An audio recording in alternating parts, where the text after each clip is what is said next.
Alors, je finis la boisson d'un seul coup. C'est vraiment dégueulasse, mec. Absolument dégueulasse. Je bois la boisson d'un trait. Je me renverse en arrière en me disant, ouais, ça va aller. Je vais rester en vie. Et tandis que je m'allonge sur le lit, je commence à entendre mon cœur dans mon oreille. C'est comme si quelqu'un avait placé mon cœur dans mon oreille et je l'entends battre. Boum, boum, boum, boum, boum, boum, boum. Et là, quand ça a fait ça, je suis sorti de mon corps. Je me suis éjecté soudainement, comme propulsé hors du canapé ici. J'ai abandonné mon enveloppe corporelle. Et la toute première parole que j'ai prononcée alors, j'ai parlé sortie.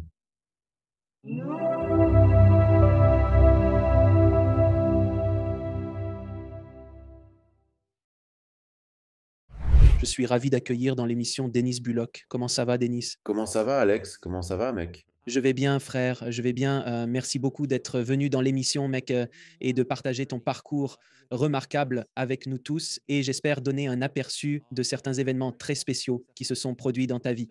Alors, la première question que je dois te poser, c'est comment était ta vie avant que tu aies une expérience de mort imminente? Étais-tu spirituel? Étais-tu religieux?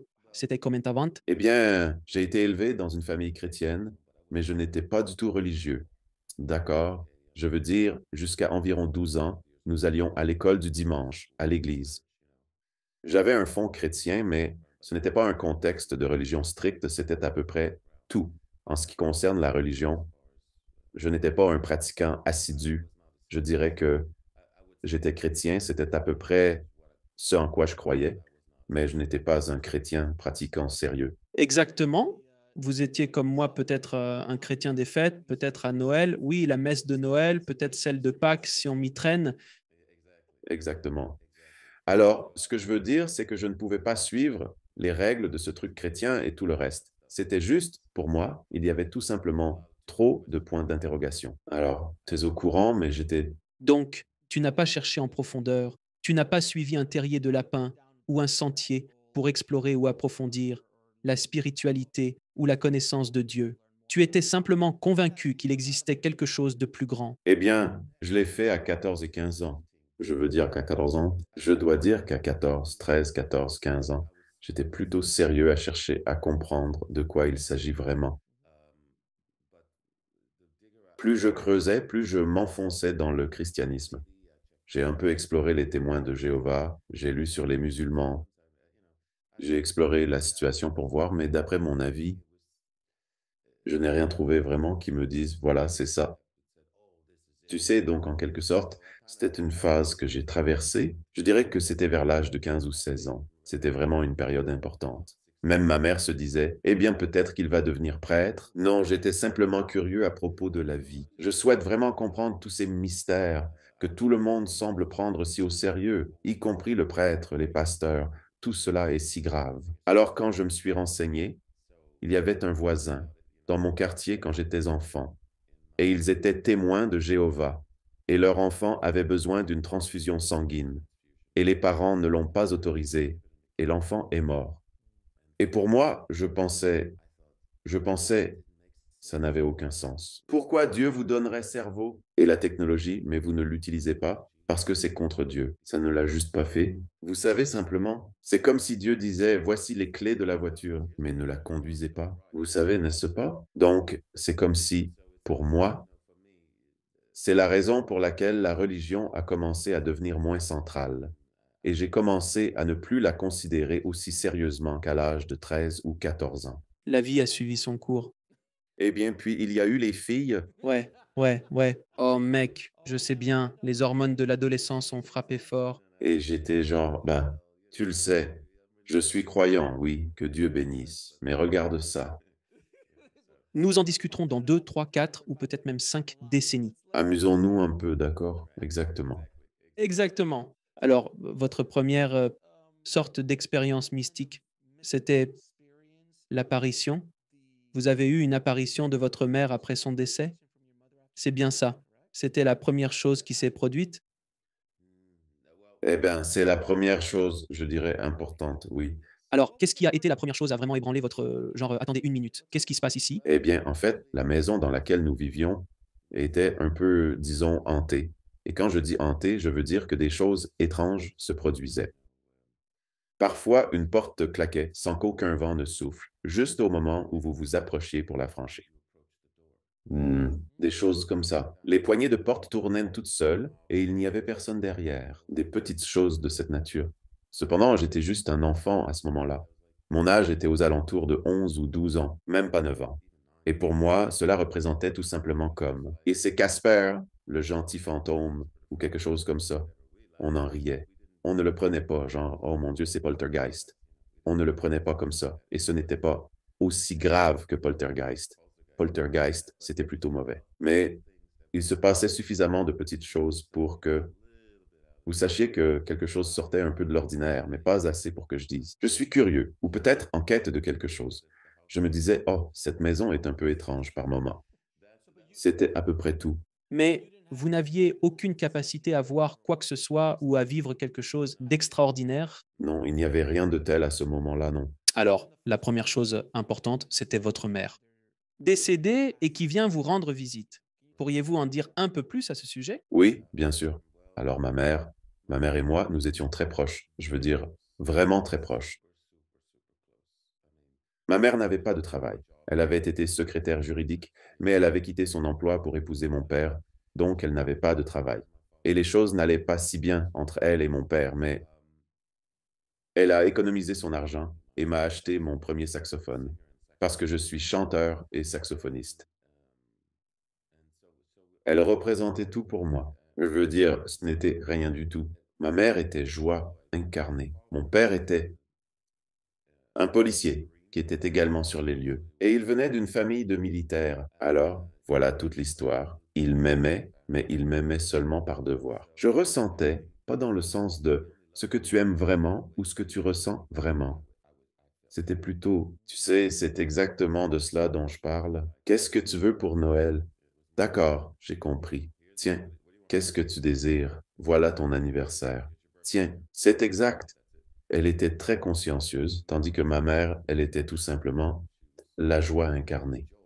Elle apportait la vie. Elle me disait: «Hé, as-tu vu les oiseaux le matin? Ils sont si beaux. Regarde bien.» Elle était la joie.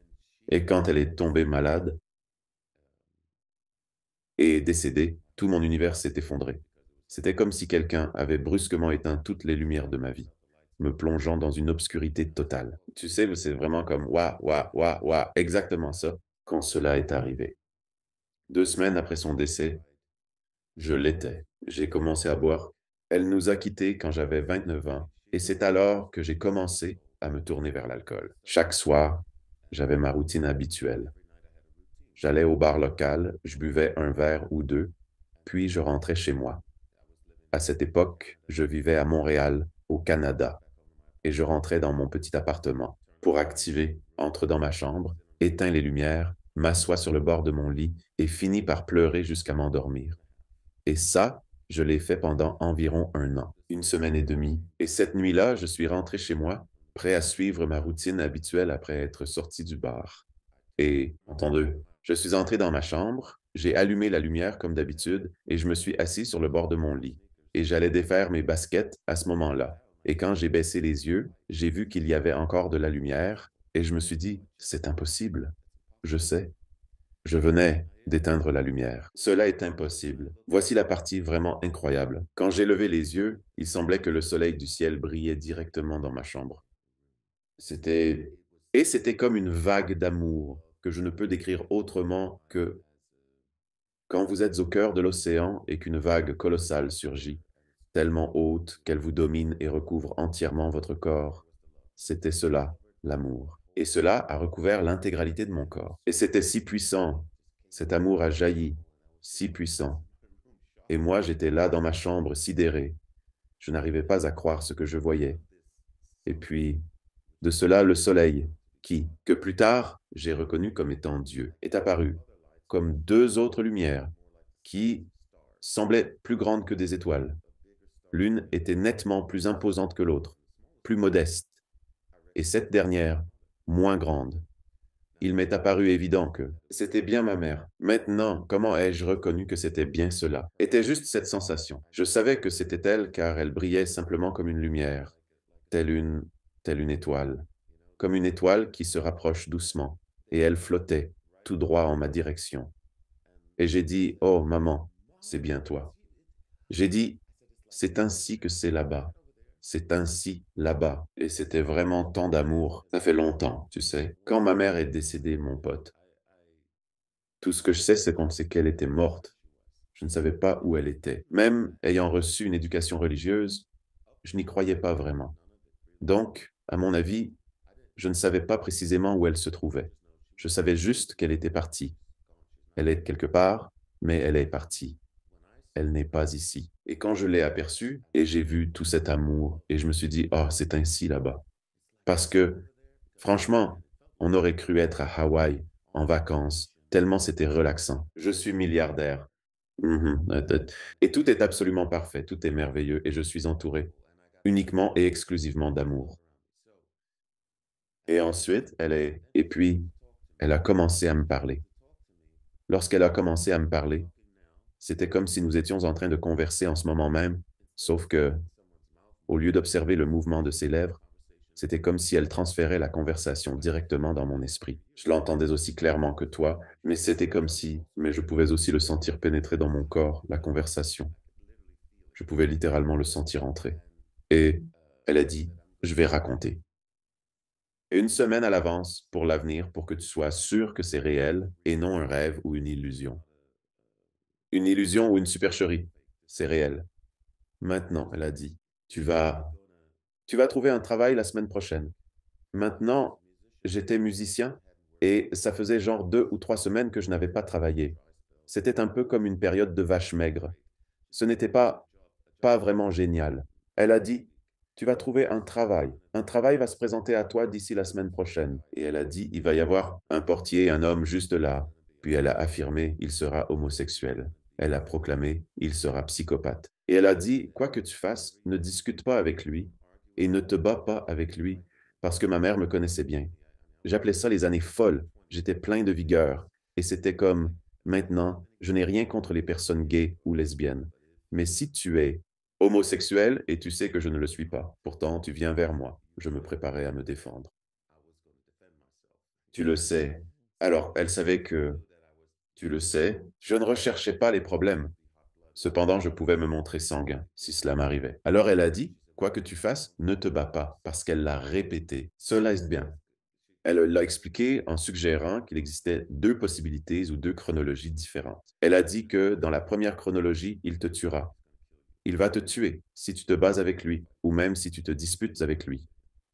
Dans la seconde chronologie, elle a dit: «C'est toi qui le tuerais, mais tu finirais par passer le reste de ta vie en prison». Et elle a dit: «Ces 2 chronologies existent et l'une d'elles se réalisera si tu te disputes avec lui». Alors j'ai dit: «Non maman, je ne vais pas entrer en dispute, je fais exactement ce que tu dis». Et toi, tu sais, j'étais vraiment très content de l'avoir mec. Quoi que tu aies à me dire, peu importe ce que c'est maman, je suis là pour toi. C'est la vérité, absolument. Puis elle a continué: «La seconde chose que je tiens à te dire, c'est au sujet de ta copine actuelle. Je fréquentais cette fille depuis seulement environ peut-être depuis 1 an et demi ou quelque chose du genre. Elle a dit qu'elle a 3 enfants dont tu ne sais absolument rien et elle a déclaré qu'elle allait faire un essai, avoir notre 4e enfant. Elle a dit qu'elle essaierait de mentir comme prétendre qu'elle prend la pilule ou autre même si ce n'est pas vrai. Tu le sais». Elle va tenter de te tendre un piège. Et oui, elle a mentionné vouloir te coincer. Alors elle a dit: «Fais attention à ça». Et j'ai dit: «Bah d'accord maman». Puis elle a parlé. L'autre chose qu'elle a dit, c'était que: «Je resterai toujours à tes côtés, tout près de toi. Toi, tu ne vas pas remarquer que je suis là, comme tu l'es ce soir». Et après cela et puis, elle a fait une pause d'1 minute dans son discours. Et c'est à ce moment-là que j'ai dit: «Mais maman, qui est cette autre lumière?» Car il y avait cette grande lumière brillante juste à côté d'elle. J'ai dit: «Maman, c'est qui cette autre lumière?» Puis la lumière m'a parlé, disant: «Je suis un guide». Et elle a dit: «Je serai l'accompagnatrice de ta mère sur la terre».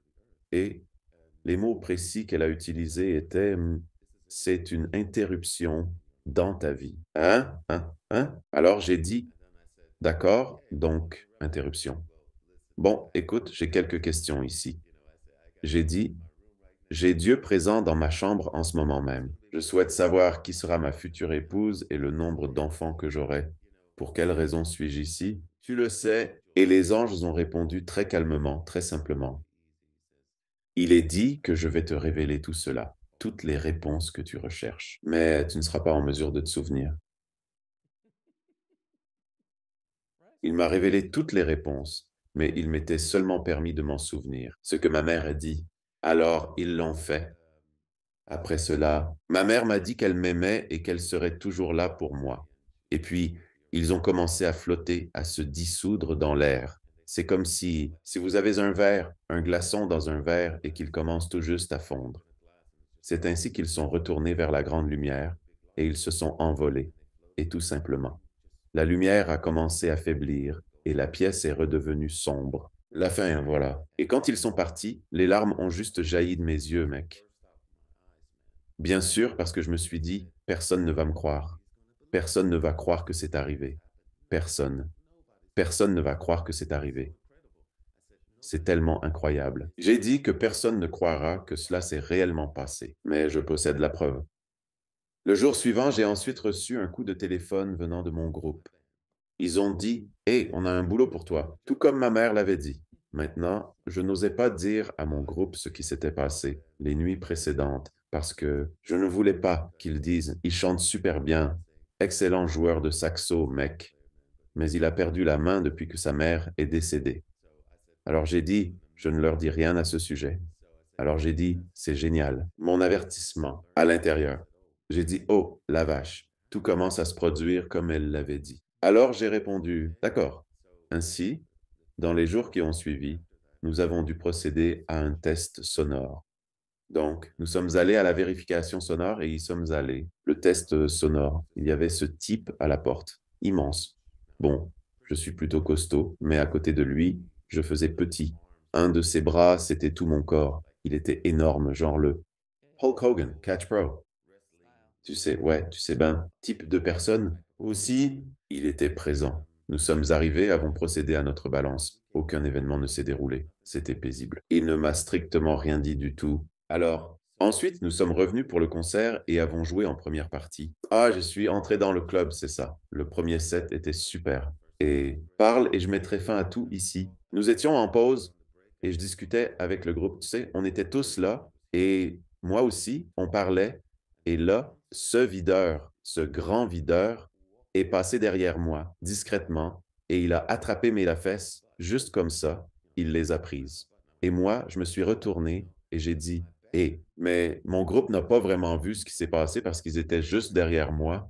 Moi, j'étais debout devant eux. Oui, alors tu le cachais, en fait. Vous avez vu ça? Il m'a attrapé. Vous l'avez juste vu passer à côté de moi, mais vous n'avez pas vu l'attrapement. Mais moi, je l'ai senti et je me suis dit: "Il faut que je dise quelque chose à ce type"». Vous avez tous vu ça? Il a dit: «Non». Il a dit: «Ce mec vient de me peloter les fesses, mec, je dois dire quelque chose à ce type».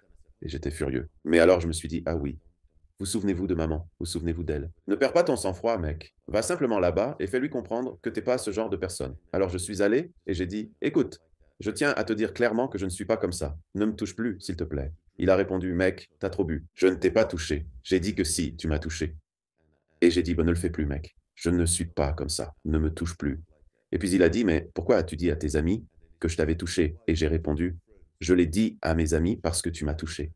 Et j'ai dit: «Je ne suis pas comme ça. Alors s'il te plaît, ne me touche plus. Merci». Et je me suis simplement éloigné parce que je savais que la conversation prenait le chemin dont ma mère avait parlé.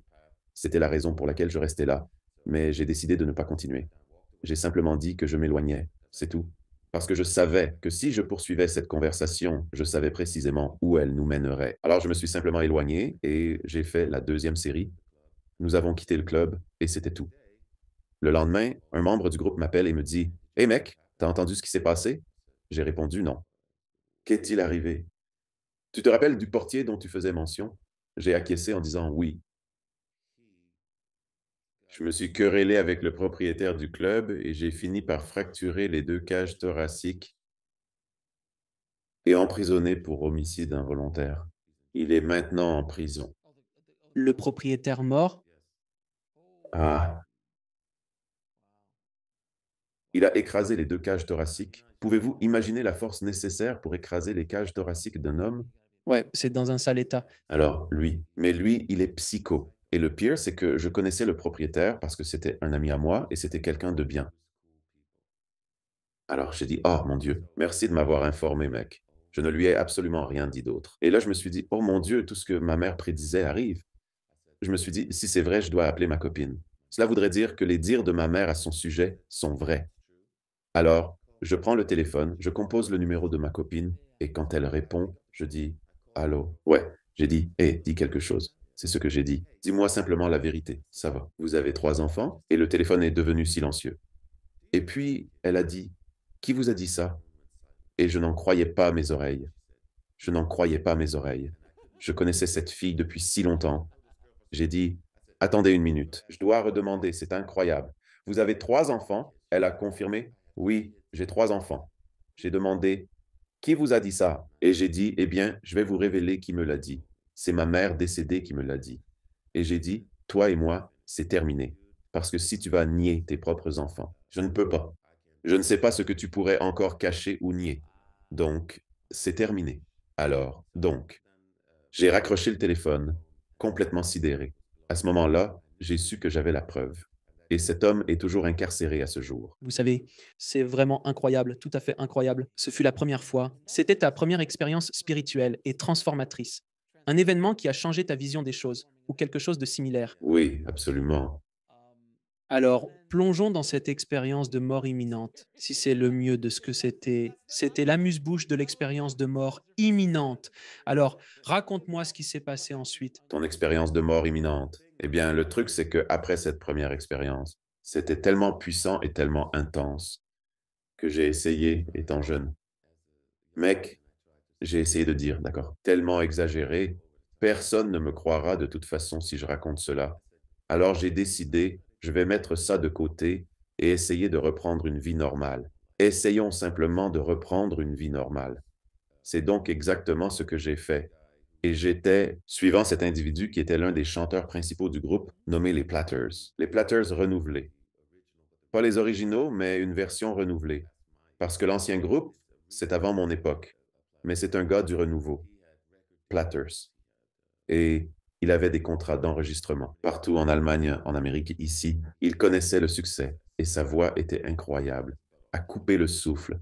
Alors, je le suivais partout, jusqu'à ce qu'une nuit, il m'introduise dans le monde de la drogue.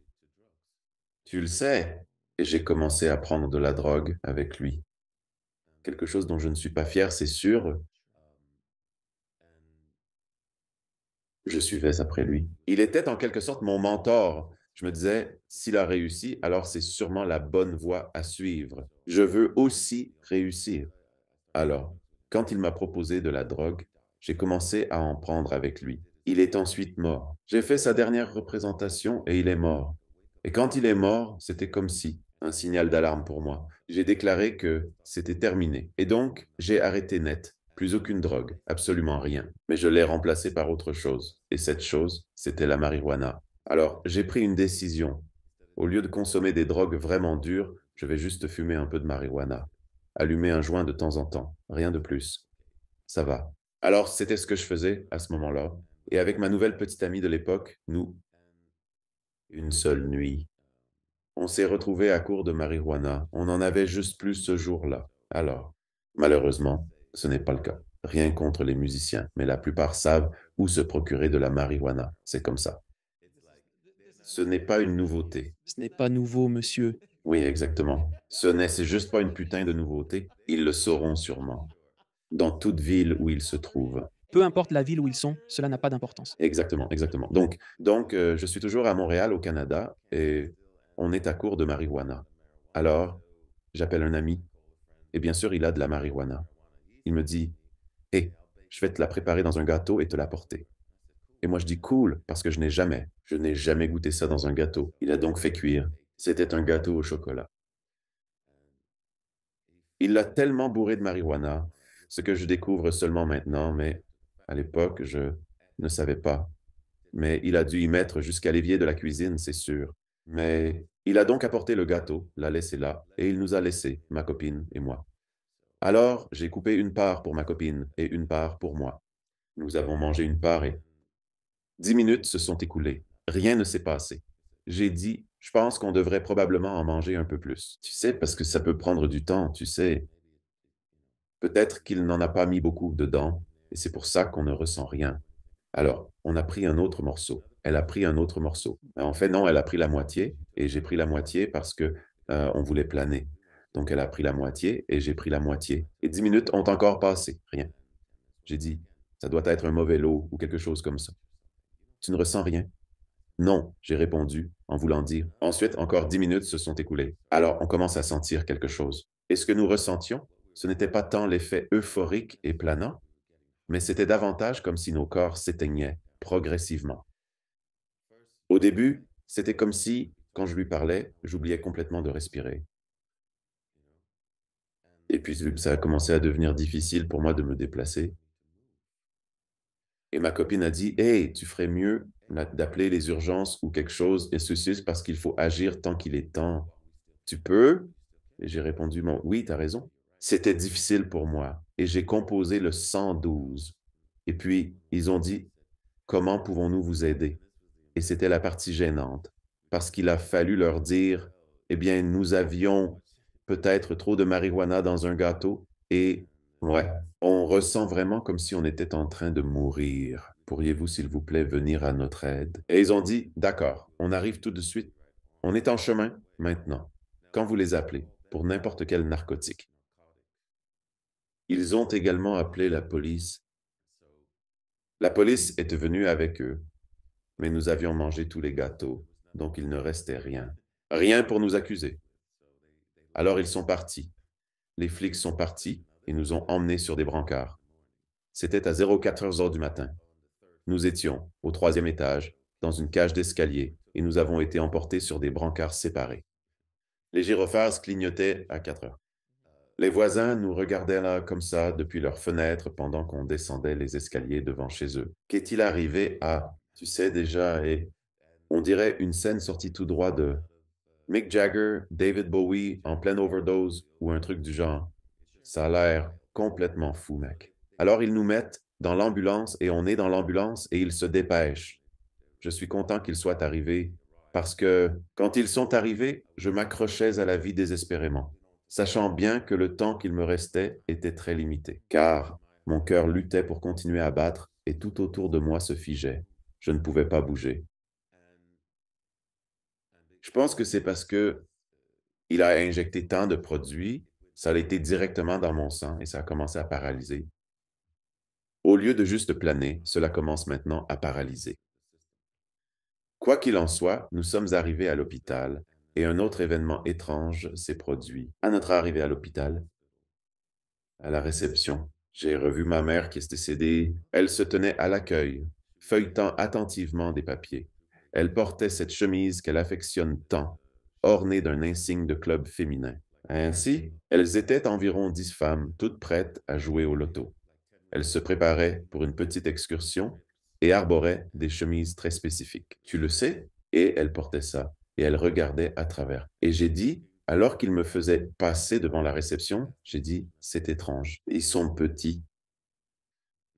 Plus tard, en faisant le rapprochement, en mettant deux et deux ensemble, je me suis rendu compte que j'étais si proche de la mort, au moment où ils m'ont fait entrer. C'est pourquoi j'ai pu voir aussi clairement que je te vois là, juste devant moi. Waouh!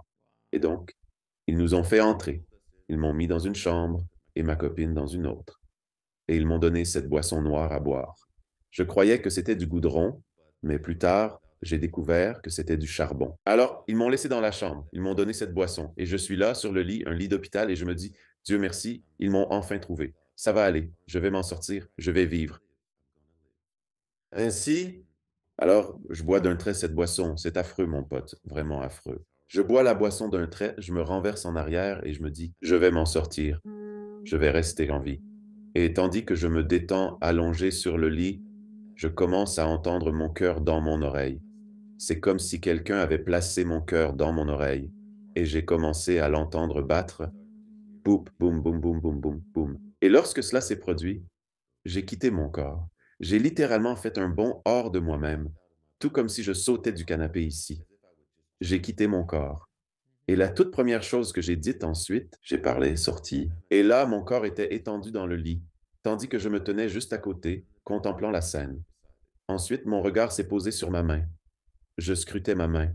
Pour décrire cette expérience, je la compare à ces moments où vous regardez la télévision très tard et soudainement, le signal d'urgence se déclenche, envahissant l'écran de ces avertissements, ce grésillement. Si vous regardez dans le grésillement, en regardant bien, on peut y voir des couleurs, ce n'est pas juste gris. Et lorsque j'ai observé ma main, elle m'est apparue grise avec une nuance de bleu clair tout autour. Et simplement, je la regardais juste ainsi. Et puis, en face de mon lit, il y avait un lavabo, et dans ce lavabo, il y avait une goutte d'eau. Et pour une raison très bizarre. Lorsque je me trouvais hors de mon corps, ma curiosité s'intensifiait et atteignait 1000%. Et pour une âme, une goutte d'eau était captivante. Et j'ai dit, waouh, une goutte d'eau. J'ai dit, j'aimerais voir cette eau de plus près. Et à peine cette pensée effleurée, ma vision s'est rapprochée instantanément, puis s'est éloignée, de retour là où j'étais avant. Et voici donc l'autre partie concernée.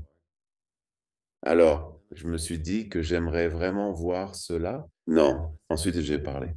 Je souhaiterais... Arrête-toi, cette unique goutte d'eau et pour arrêter le temps afin de pouvoir la voir, car elle était convoquée. Et c'était comme si vous n'aviez pas fait de vélo, pas même touché une bicyclette en 20 ans, et que si je vous en donne un maintenant, vous sauriez toujours comment en faire. C'était ainsi pour moi. C'était comme si je me rappelais de quelque chose. Et alors, d'un simple geste de la main dans l'air, la goutte d'eau s'est figée en plein vol. J'ai arrêté le temps. Et pour une raison étrange, l'âme, ou moi, je ne l'ai pas fait. Pas si surprenant que ça. Tu sais.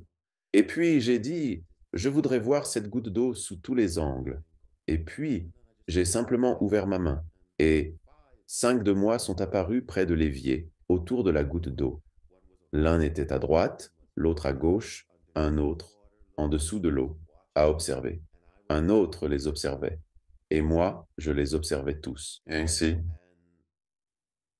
je regardais et me suis écrié, waouh, encore, waouh, c'est vraiment incroyable. Lorsque je fermais la main, ils étaient tous attirés et aspirés vers moi. D'accord. Ensuite, j'ouvrais la main et ils revenaient tous. Et ça a commencé à devenir amusant. J'ai essayé de faire ça, puis je me suis dit, ben, cette fois, je vais ajouter un petit tremblement. Et j'ai fait, et ils sont tous apparus, et ils ont tous un peu tremblé comme ça. Et j'ai juste continué à faire des allers-retours, et ça, en gros, ça l'a transformé en Bugs Bunny, mec. C'était comme Bugs Bunny, mec. Je faisais des allers-retours. Oh mon Dieu, c'est tellement drôle. Je n'ai pas pu m'empêcher d'éclater de rire. Quand j'ai éclaté de rire de l'autre côté, c'était comme si je riais dans le Grand Canyon. Ça résonnait juste. Et c'est pour l'éternité. Résonnant, ouais. Oui. Et après le rire, j'ai ressenti quelque chose. Quelqu'un m'observait et j'ai entendu une voix. Et cela, la voix a dit, un peu à la manière d'un parent, dirait-on quelque chose à un enfant. Ne cours pas trop vite autour du coin. Rapide, tu pourrais tomber. Il me l'a dit. Si tu ne fais, reviens maintenant, ou tu devras peut-être rester. Et j'ai répondu, ah oui, c'est vrai. Mon cœur, il ne peut pas rester arrêté, tu sais. Trop longtemps encore. J'ai dit, ouais, c'est vrai, t'as raison. Et je n'ai pas remis en question qui me parlait. J'ai eu l'impression que c'était très probablement Dieu. À cause de cela. Mais c'était doux, ça ne disait absolument rien. Vous devez revenir. Cela ressemblait presque à un choix. Si vous ne revenez pas maintenant, pourriez devoir rester. Et il m'incombait désormais de faire ce choix. Partir, rester ou peut-être revenir. Mais je veux dire, j'étais, je ne le sais pas, un jeune homme, âgé de 34, peut-être 35 ans. Je désirais revenir. Alors, je me suis dirigé vers mon corps. Mais maintenant, le plus intéressant, c'est que je n'ai jamais voulu vraiment regarder mon corps, mec. En réalité, parce que non, j'ai uniquement jeté un coup d'œil à ma jambe, mais je ne souhaitais pas examiner l'ensemble du corps, parce que je craignais d'éprouver des sensations désagréables. Facial, tu sais, regard mortel. Et je ne voulais pas avoir peur.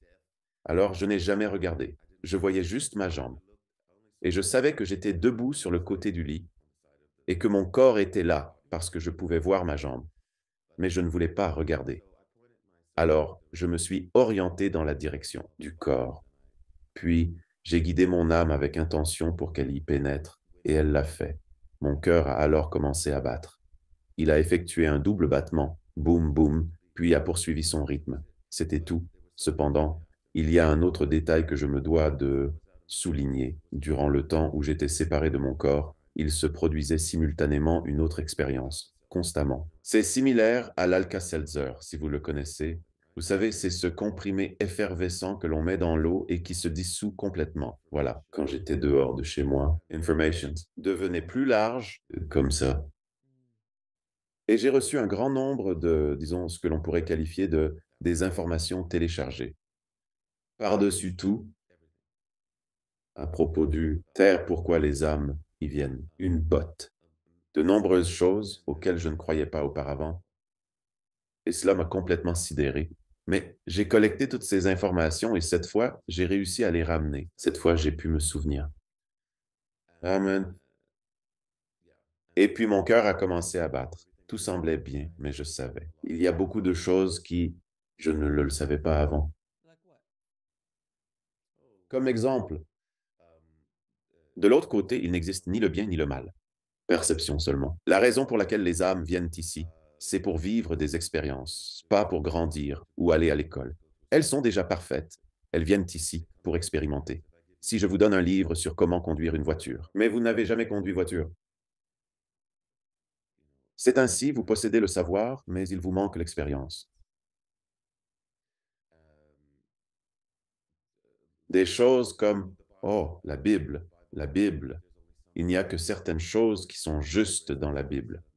Le reste, c'est de la manipulation. Des prêtres et des officiels gouvernementaux rédacteurs exerçant ainsi un contrôle sur les gens de l'époque. L'autre chose, c'est que le Christ, c'est comme s'il y avait une conscience christique, juste sous l'amour inconditionnel.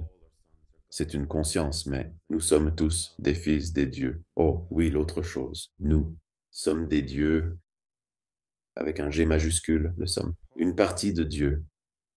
Mais nous le sommes aussi Dieu. Nous sommes capables de vivre plusieurs vies en même temps. Il y a tant de choses que nous pouvons faire et nous n'utilisons qu'une fraction de notre pouvoir pour vivre toute une vie, comme celle que nous vivons. Je- J'ai tellement appris à propos de... Ouais, voici encore un autre. À propos de l'enfer, ouais. Pourquoi certaines personnes vivent l'enfer lorsqu'elles meurent? À cause de ce en quoi elles croyaient, parce qu'elles sont des dieux si puissants. Ce en quoi elles croyaient, elles l'ont réellement créé. Maintenant, selon la religion chrétienne, si tu meurs et que tu vas en enfer, tu n'es jamais censé en sortir, n'est-ce pas? Exact. Pourquoi? Des centaines s'en sortent. Pourquoi? Car ils ont créé leur réalité. Dieu est amour pur et ne vous torturera jamais. En voilà un autre. Non, le karma. Il n'y a pas de chose telle que le karma. Le karma n'est pas une chose réelle.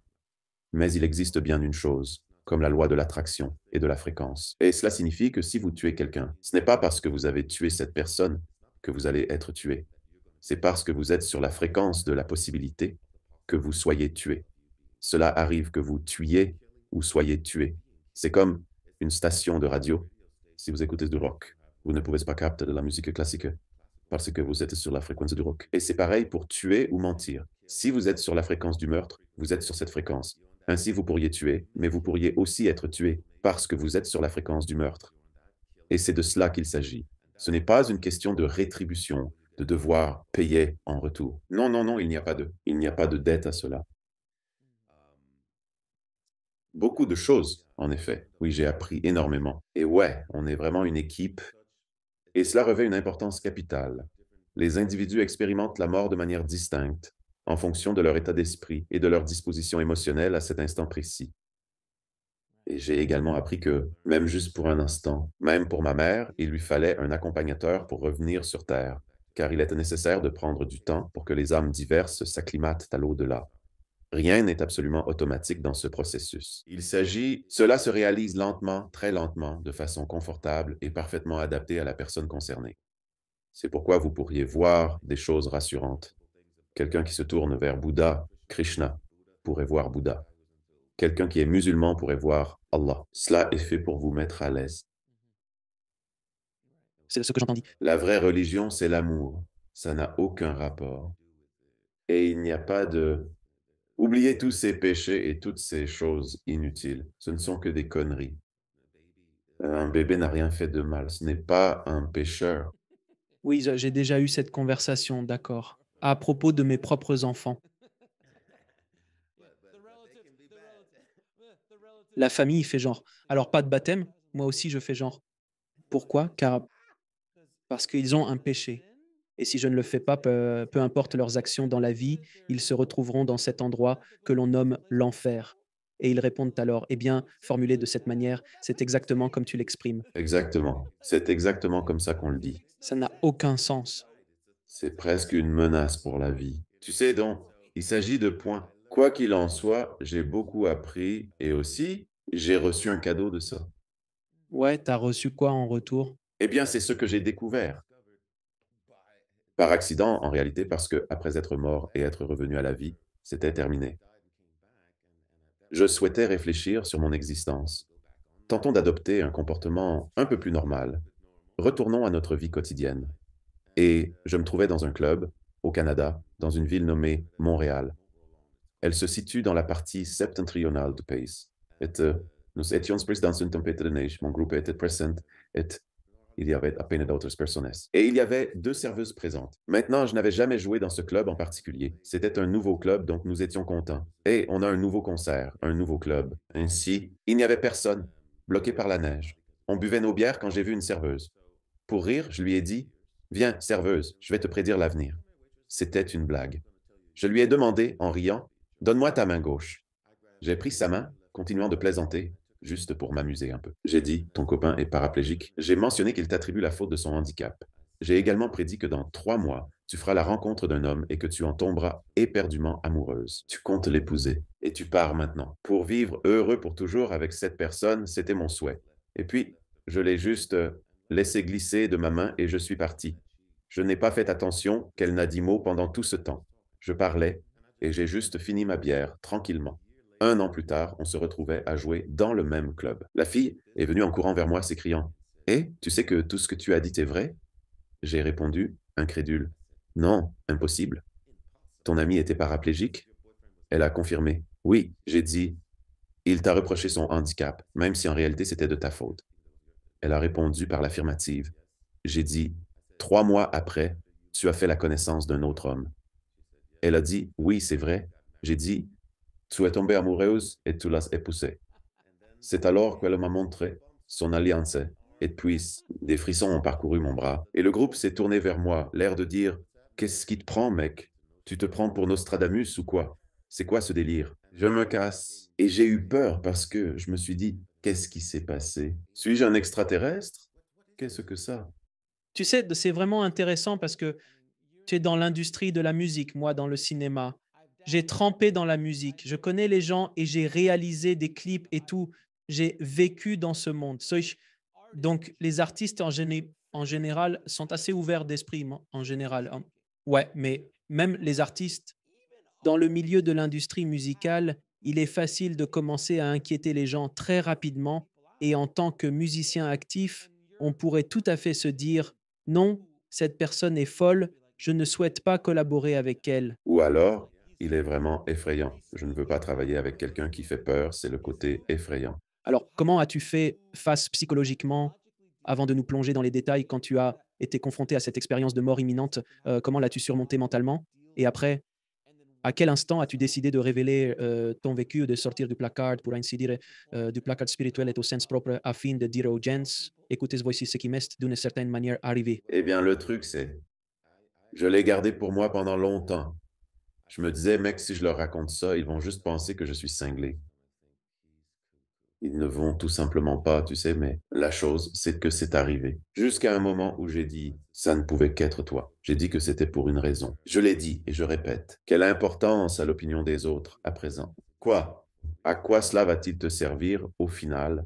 Que les gens t'apprécient ou pas, tu es et demeures une bonne personne. Si certains ne t'aiment pas, c'est leur problème. Mec, Et s'ils pensent que tu es fou, eh bien, c'est leur problème aussi. Tu sais, cette expérience que tu as vécue, partage-la avec les autres, car ton récit pourrait leur être bénéfique. Les connaissances que tu détiens ont le potentiel d'aider un grand nombre de personnes, de les aider à ne plus avoir peur de la mort. Ça peut aider les gens à comprendre qu'ils ne règlent pas une sorte d'ardoise karmique. C'est juste une question de fréquence. S'accorder sur une fréquence positive, s'éloigner de la fréquence négative, et tu verras ta vie s'améliorer. Alors ce n'est pas, tu sais, comme si j'ai lutté avec cela pendant environ 2 ans et ensuite j'ai dit, c'est fini. Voici Jeff Mora.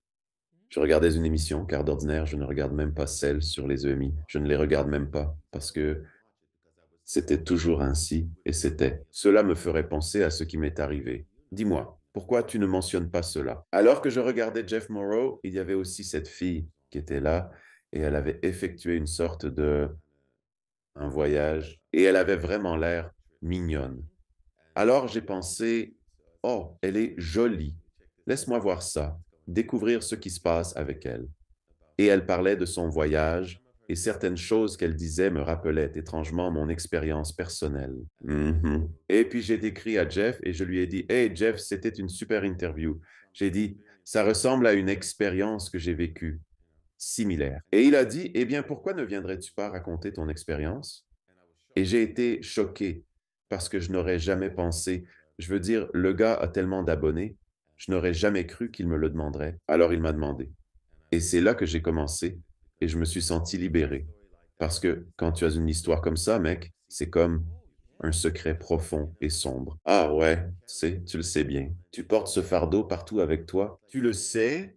C'est comme si tu détenais une connaissance, mais que tu choisissais de ne pas la partager. Et parce que tu crains le jugement des autres, mec, abandonne cette peur.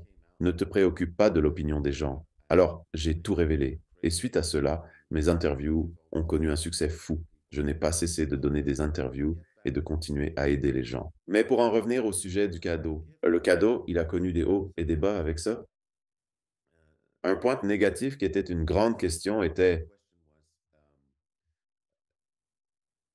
une fois, juste après cet incident avec la serveuse, nous avions un ami, nous avions coutume, après chaque spectacle, on se rendait aux after parties. On les appelle. Ce sont des endroits qui restent ouverts après la fermeture des clubs. Ouais, l'after, puis l'after de cet after, oui. Et oui, bien sûr. Et ce type, tu sais, c'était un videur vraiment, mais il était sympa. C'était un ami à moi et aussi un ami du groupe. Il était cool. Il venait toujours à nos concerts. Vraiment un mec bien. Un week-end, j'ai eu une prémonition. Ce type, il ne doit pas sortir ce week-end. Je l'ai obtenu jeudi dernier. J'ai dit, ouais, c'était tellement puissant. Cela demeurait semblable à un nuage. Pour toute la journée, au-dessus de moi. Et j'ai dit, ouais, mais si je lui dis de ne pas sortir ce week-end, de rester à la maison, il va penser que je suis folle. Le gars, c'est un colosse, il est costaud, il sait se débrouiller. Il n'est pas du genre à reste chez toi, ne sors pas. Reste dans ton appartement. Ne sors pas pendant le week-end, sinon il va croire que je suis dingue. Donc, je ne lui ai rien dit. Je l'ai vu ce vendredi-là. Tout allait bien. Et je me suis dit, peut-être que c'est moi. Peut-être que je suis juste sensible. Il se passe tellement de choses. Peut-être que tu as juste imaginé cette sensation. Vendredi, je l'ai vu, tout était tranquille. J'avais envie de lui dire, mais je me suis dit, maintenant, je ne veux pas qu'il pense que je suis folle, alors je ne lui dirai pas. Alors ensuite, Burke, dimanche est arrivé. Je suis venu au même endroit, quelques heures après mon spectacle, sauf que le videur habituel n'était pas présent. C'était un autre videur qui se tenait à la porte, avec les larmes qui coulaient le long de ses joues. Et je lui ai dit, hé mec, qu'est-ce qui ne va pas? Qu'est-ce qui se passe? Il a dit, tu n'es pas au courant? Non. J'ai dit, entendre quoi? Le portier est décédé. J'ai dit, Mark, j'ai dit, qu'est-ce qui s'est passé? Il l'a dit, samedi, il a rencontré la fille. Il l'a conduite à l'hôtel après avoir achevé son travail. Je ne suis pas certain, aux alentours de 6 ou 7 heures du matin, je pense. Elle a attendu qu'il s'endorme, puis elle lui a tranché la gorge. Elle a tranché sa gorge. Il a perdu tellement de sang qu'il ne pouvait pas se défendre car il dormait, et elle s'est acharnée. Et quand il a réalisé ce qu'elle faisait, il était trop tard. Il a perdu connaissance. Aussi, et quand cela s'est produit, quand il m'a révélé cela, j'ai été totalement stupéfait. Je me sentais incroyablement coupable parce que je me disais, et j'ai assisté à ses obsèques. Et là, je me suis promis que plus jamais je ne me cacherai. Je reçois toutes sortes d'impressions psychiques, y compris celles qui proviennent du président des États-Unis. Et je me suis dit, je vais leur annoncer. Peu importe s'ils me jugent fou ou n'importe quoi d'autre, je vais leur faire savoir que Lisa ne sera pas là. Cependant, plus tard, j'ai découvert, comme cela se présentait du point de vue de mon âme. Peut-être qu'il n'aurait même pas pris la peine d'écouter, même dans le cas où je le lui aurais dit. Donc, pas la peine de le prendre avec tant de culpabilité. Ce n'est pas de ta faute. Magnifique, juste ça. Et également, dans la vie de chacun, voici un nouveau téléchargement. Chaque personne a ses propres points de sortie. Maintenant, les points de sortie dans la vie, c'est comme le moment où vous avez pris un café au lieu d'aller au travail à l'heure et vous avez évité un accident, ou vous n'avez pas pris cet avion et cet avion s'est écrasé. Des choses comme ça. Ou vous n'avez pas traversé au feu rouge parce que vous étiez au téléphone et que vous deviez parler, et vous n'avez pas traversé, et cette voiture vous aurait percuté si vous aviez traversé parce qu'elle a grillé le feu. Il s'agit de points de sortie, et nous avons tous des points de sortie, que nous choisissions de rester ou de partir. C'est là l'autre aspect. Nous prenons la vie trop au sérieux. Voiture. La vie est semblable à un jeu. Elle est façonnée par des âmes pour que d'autres y vivent des expériences. La terre est aussi une âme. Elle est vivante. C'est pourquoi si vous mettez quelque chose dans le sol, si vous plantez quelque chose, ça pousse, parce que c'est la vie. Ce n'est pas juste un rocher. Et c'est en réalité une âme. Aussi, je vais vous fournir un aperçu de ce qui se déroule à l'heure actuelle, car nous sommes témoins d'un changement vibratoire complet. Ce que la Terre est en train de faire, c'est proposer à chaque individu un choix crucial, puisqu'il y aura l'émergence de deux lignes temporelles distinctes, une ligne temporelle de cinquième dimension, 5D, et une autre de troisième dimension, 3D. Et peu importe le choix que vous faites, car ce que je veux dire, c'est que Dieu vous aime quand même. Et voici autre chose, peut-être que cela aiderait certains de vos téléspectateurs, c'est que personne ne meurt d'une mort horrible. Maintenant, je vais vous dire pourquoi, car des secondes, ou peut-être même des minutes, parfois même jusqu'à 10 minutes avant de quitter ce monde, c'est votre âme. Sortez de votre corps avant que cela arrive. Ainsi, vous n'allez pas vivre le meurtre. Vous ne ressentirez ni le couteau ni la balle pénétrer dans votre tête. Vous ne vivrez pas cela. Et à long terme, est-ce comme la douleur? Est-ce semblable à une maladie? Eh bien, pour maladie à long terme, ça dépend. La douleur ressentie. Parce que si elle atteint un certain seuil critique, votre âme quitte le corps de toute façon. Elle s'en ira et vous ne ressentirez plus rien du tout.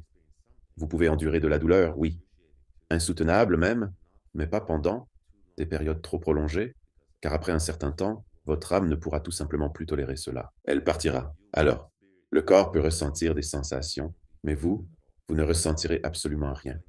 C'est donc pour cela, si vous voulez, vous ne ressentez rien, même si un enfant était assassiné ou autre. Vous pouvez même entendre des gens dire: je n'étais pas présent au moment où c'est réellement arrivé. Non, je l'ai entendu plusieurs fois de la part de personnes ayant frôlé la mort qu'ils ne ressentent pas cela. Ou un accident de voiture, juste avant l'impact. Oh oui, c'est sûr, ils ne sont pas là, ils ne s'en souviennent même pas.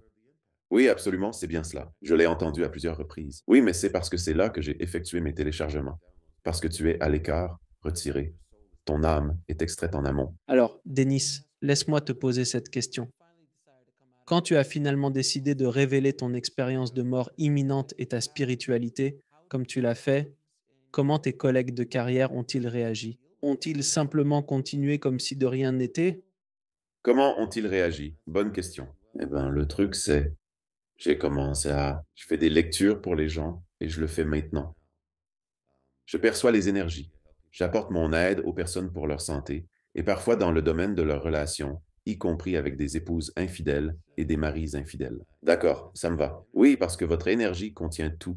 Tout ce que je fais, c'est lire l'énergie.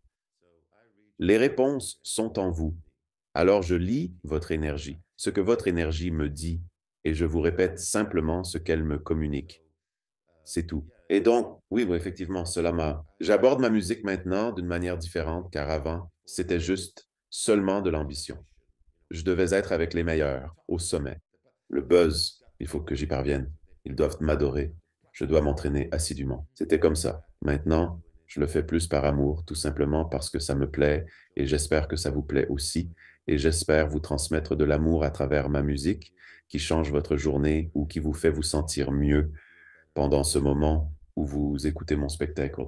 Youpi, avez-vous collaboré avec des gens intéressants dans votre domaine? Oh oui, oui, oui, oui, oh oui, oh oui. Effectivement. Mais savez-vous ce qui est drôle?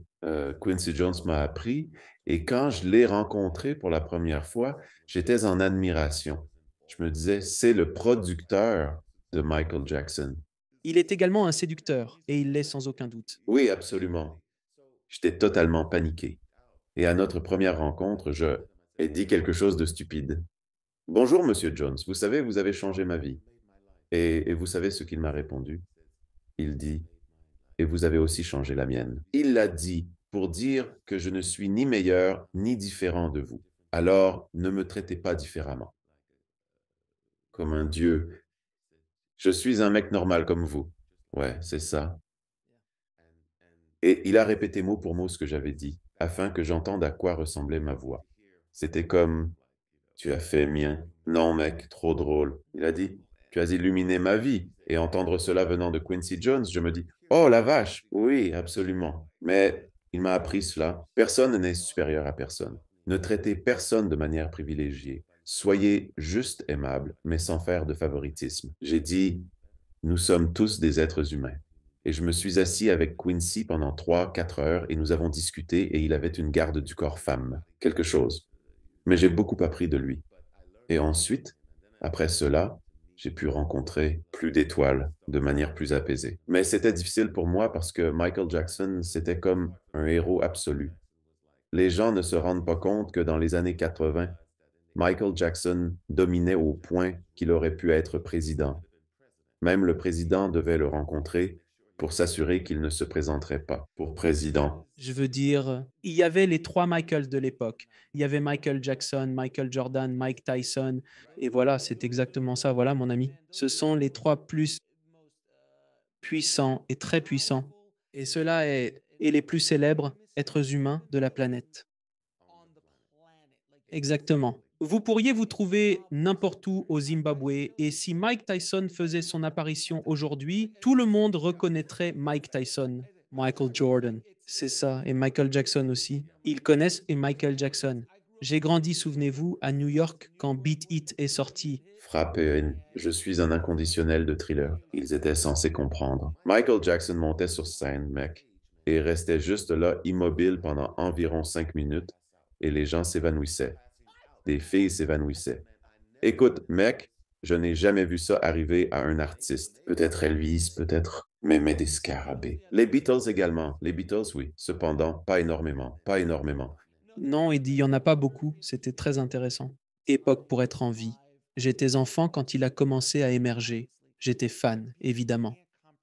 Mais les gens ne peuvent pas comprendre à quel point c'était populaire et célèbre.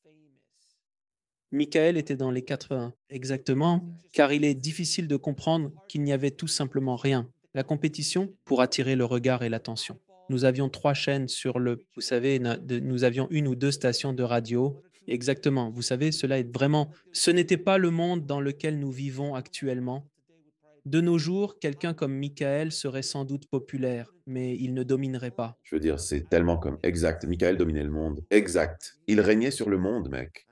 Je veux dire, même la princesse d'Angleterre devait le rencontrer. Oh non, vraiment, tout le monde. C'était, je veux dire, comme si vous observiez quelqu'un comme Taylor Swift ou Beyoncé aujourd'hui. Elles sont tellement immenses. Ah oui, Mais elles ne parviennent pas à dominer chaque plateforme médiatique sans interruption pendant des années. C'était ça, Michael. Il ne se passait pas une semaine sans que quelqu'un mentionne Michael Jackson. C'était incroyable. laissez tomber, laissez tomber, laissez tomber. À voir son producteur ici devant moi, je me sentais comme, vous savez, je suis un enfant des années 80, donc je suis ainsi. Ah d'accord. Il était dur pour moi de ne pas être star, non? Émerveillé, oh non. et tout. Ouais, donc voilà. Mais Quincy m'a ramené sur terre, au niveau humain, et après ça, ça a été une grande leçon pour moi et je lui en suis reconnaissant. Alors, Denis, quelle est la principale leçon que vous avez tirée de votre expérience de mort imminente? C'est une excellente question. Eh bien, il y a l'une est que l'amour est la clé de toute la puissance, peu importe ce qui se trouve devant vous. Et l'autre, c'est que nous sommes tellement puissants, mais on nous lave le cerveau dès le début de la vie de croire le contraire. Mais ce n'est pas vrai. Nous sommes super d'une puissance incroyable. C'est la prise. Parce que bien souvent dans ma vie, je me suis senti si impuissant ou sans pouvoir et tout ça. Et ce n'est pas vrai. C'est juste, nous devons contrôler nos pensées ainsi que les vibrations que nous dégageons. Nous nous entourons de personnes importantes. Nous nous entourons. Cela est essentiel. Et c'est drôle. C'est tellement simple. Ça sonne tellement cliché. Oh, contente-toi d'être heureux. Ça semble si drôle, n'est-ce pas? Mais devine, c'est vrai. Mhm. Et devine quoi? C'est plus puissant que tu ne l'imagines jamais. Tu le sais. Il faut que je te dise, mon grand-père me le disait toujours et encore, quand j'étais petit, combien d'erreurs as-tu commises aujourd'hui? Mon père me demandait souvent ce que j'avais appris à l'école. Un jour, il m'a demandé, combien d'erreurs as-tu faites aujourd'hui? J'ai répondu, aucune. Il paraissait déçu. La semaine suivante, il a répété sa question. J'ai dit, j'ai fait une erreur en algèbre. Il a souri, m'a offert une glace, voulant que je n'ai pas peur de l'échec et que j'ose essayer sans crainte. Une leçon essentielle qui m'a énormément enseigné. Et c'est pour cette raison qu'à l'âge de 18-19 ans, j'ai entrepris un tour du monde, car il fallait absolument que je tente ma chance. Je me mesurais à peu près à 100 professionnels adultes, tandis que j'étais encore élève au lycée. Ainsi, et j'ai remporté l'audition et je suis parti en tournée avec les Stylistics, tu le sais, autour du monde, et je n'avais jamais fait une telle chose auparavant, mais c'était également pour mon grand-père, pour lui montrer, tu peux juste essayer. Et donc, je continue. Alors, Denis, je vais te poser quelques questions, comme je le fais avec tous mes invités. Pour toi, quelle est la définition d'une vie épanouie? Je dirais que le bonheur, c'est d'être heureux et de partager l'amour avec autrui. Si tu peux être heureux et partager l'amour avec les gens, c'est pour moi. Tu es riche, tu as gagné. Si tu peux monter dans une machine à remonter le temps et retourner dans le passé, que dirais-tu au petit garçon que Tu étais vraiment toi-même, oh, si bon. Ah. Eh bien, je lui dirais cela. Vous n'avez pas besoin de suivre quelqu'un pour être réussir dans la musique. Ayez une plus grande confiance en vous, quelles que soient les paroles des autres. Et oh là là. Et n'oubliez jamais de vous aimer vous-même et d'aimer les autres. C'est tout ce qu'il y a à faire. Voilà. comment définissez-vous Dieu? Ce que j'ai compris et téléchargé, c'est l'idée que Dieu est tout. Et quant à la description, elle est presque impossible à décrire. C'est tout, y compris les personnes que nous considérons comme mauvaises. Tout fait partie de Dieu. Et tout suit également un plan. C'est une autre chose. Certaines des mauvaises choses qui arrivent dans votre vie, c'est prévu. Et si vous regardez en arrière, vous verrez, comme pour mon père. Il ne voulait pas que je fasse de la musique, mais il rentrait à la maison après le travail. Il faisait partie de la police et jouait le meilleur jazz que vous ayez jamais entendu. Cela a suffi à susciter mon intérêt pour devenir musicien. Mais il ne voulait pas que je sois musicien, il voulait que je sois avocat. Mais j'ai poursuivi ma musique et mon père ne m'a pas soutenu dans cette voie. Et parce qu'il ne m'a pas soutenu, cela m'a donné encore plus envie de travailler dur pour devenir un grand artiste. Il a joué son rôle, voyez-vous, exactement. Il a parfaitement joué son rôle. Il a joué son rôle. Quelle est la finalité ultime? Expérience. Et se rappelant également qui vous êtes. Vous aimez vraiment, c'est pareil. C'est cela. Et où les gens peuvent-ils en savoir plus sur vous et sur le travail que vous effectuez, monsieur? Pour des lectures énergétiques ou séances, contactez-moi à easyblock@hotmail.com. Merci d'ajouter cela dans la description de votre vidéo. On peut me contacter à cette adresse. Et ils peuvent m'écrire pour n'importe quoi. Je veux dire, je soutiens les personnes confrontées au suicide, je l'empêche. J'assiste ceux souffrant de maladies, je les aide. Des soucis personnels, peu importe, ils veulent comprendre pourquoi, quand je perçois l'énergie, si vous détestez ou aimez quelqu'un, vous êtes lié à cette personne. Votre énergie est entrelacée avec la sienne. C'est plus compliqué pour moi de lire l'énergie de quelqu'un sans lien avec vous. Je peux le faire, mais c'est plus exigeant. Avec quelqu'un que vous aimez ou détestez, il y a une connexion. Vos énergies sont liées. Avez-vous un dernier message d'adieu à adresser au public, cher ami? Oui, nous traversons un changement énergétique sur la planète. Vous avez un choix. Soit vous optez pour des vibrations positives et élevées, soit pour des vibrations négatives et basses. Les basses vibrations vous maintiendront dans la troisième dimension, la 3D, et nous allons changer dans les prochaines années, dans le futur qui arrive bientôt. Nous allons changer et tout va basculer. Alors, préparez-vous. Je dirais que si vous désirez un monde empli d'amour pur, de paix et d'harmonie avec tout et avec tous, vous pourriez envisager de passer à la 5D. Sinon, c'est d'accord, je ne déteste personne. Qui souhaite cela? Qui est passionné par les montagnes russes? Alors restez simplement sur la vibration inférieure. Mais ne vous laissez pas troubler par toute cette confusion, car la confusion qui affecte tout le monde sur la planète est due au changement vibratoire. La Terre s'élève. Elle ne se dégrade pas. Contrairement à ce que pensent certains, elle s'améliore en réalité. Il y a plus de lumière qui arrive. Mais les personnes qui sont sur une basse fréquence ont plus de difficultés, car on ne peut pas associer une batterie positive et une batterie négative pendant longtemps. Qu'arrive-t-il? Elles tentent de se séparer, et c'est exactement ce qui se passe en ce moment. Tout à fait vrai, mon ami. Merci beaucoup, Denis, d'être venu dans l'émission et de partager ton histoire, ton parcours avec nous, et de répandre le bien, l'amour et l'énergie que tu incarnes dans le monde, mon ami. Je te suis reconnaissant. Salut, je t'apprécie vraiment, Alex, et je suis maintenant un grand fan de ton travail. Et j'espère aussi que tu continueras à ouvrir les portes du mystère de la vie et que les gens pourront bénéficier de ces mystères ainsi et qu'ils vont ressentir plus connaissance de nature positive afin de faire face aux défis de la vie quotidienne. Merci de regarder. Cliquez sur une des vidéos ci-dessous pour poursuivre votre voyage et n'oubliez pas de vous abonner.